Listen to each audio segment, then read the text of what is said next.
Jamen, altså, lægerne, de har også virkelig bare hjulpet. Det er også noget af det gode ved det, altså. Lægerne, de hjælper en, og de støtter en.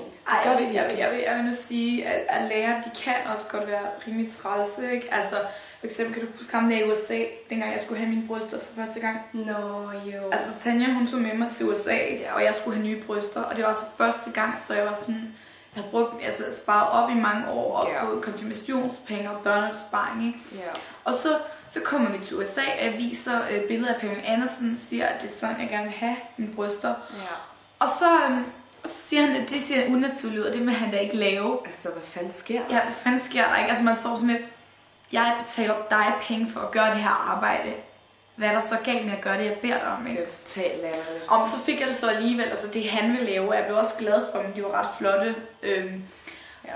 Men så kommer jeg hjem og begynder at få det dårligt, og så nat, så vågner jeg fandme op, og så er mit bryst punkteret. Det var virkelig forfærdeligt. Det var forfærdeligt, der var blod over det hele, og det var bare sådan helt... Altså, jeg kan godt... Det skal nok gå. Ja.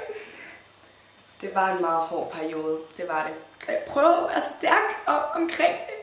Og altså, det er jo ikke fedt at gå rundt med en A-skål på det ene bryst, og D på det andet. Nej, det er virkelig, virkelig nedtur. Det er fedt. Men nu er jeg altså meget glad for min krop igen, så det er fint nok. Altså, jeg synes bare, man skal have det, man betaler for, ikke? Det skal man også.